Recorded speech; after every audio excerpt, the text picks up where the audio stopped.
కోయిలగూడెం మండలం. నేను జనసేన కోయిలగూడెం మండల ప్రెసిడెంట్. నా పేరు తోట రవి.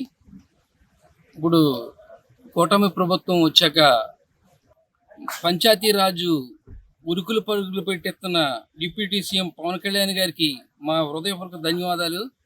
అలాగే ఎప్పుడు ఏ ఏ ఏ గవర్నమెంట్ వచ్చినా ఎప్పుడు లేని రీతిగా సిసి రోడ్లు పోయటం జరిగింది.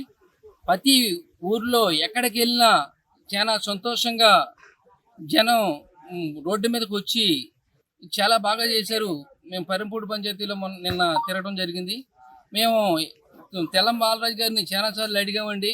ఎప్పుడైనా అదిగో ఇదిగో అని చెప్పారు, కానీ మాటలే కానీ పనులు లేవు. ఇప్పుడు వచ్చిన 4 నెలల్లోనే రోడ్లు పోశారు. చాలా సంతోషం అండి. పవన్ కళ్యాణ్ గారికి, శ్రీ బాలరాజు గారికి కృతజ్ఞతలు చెప్పమని చెప్పండి అని చెప్పడం జరుగుతుంది. జనం చాలా సంతోషకరంగా ఉన్నారు.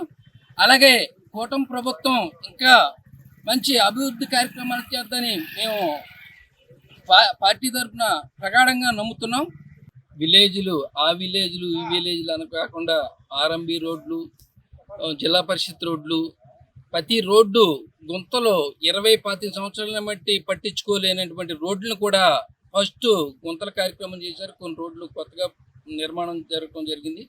ప్రతి రోడ్డు ఒక గుంత కూడా లేకుండా గుంతల కార్యక్రమం చేపట్టి దాన్ని పూర్తి చేశారు. అలాగే ప్రతి విషయంలోనూ రైతులకి అగ్రికల్చర్ డ్రిప్ సబ్సిడీలు ఇవి వైసీపీ గవర్నమెంట్లో 5 సంవత్సరాలు అసలు జీరో అయ్యి, ఇప్పుడు కూటమి ప్రభుత్వం వచ్చాక ప్రతిదీ డ్రిప్ కానీ స్ప్రింక్లర్స్ కానీ ఇప్పుడు సబ్సిడీలు ఇవ్వటం జరుగుతుంది.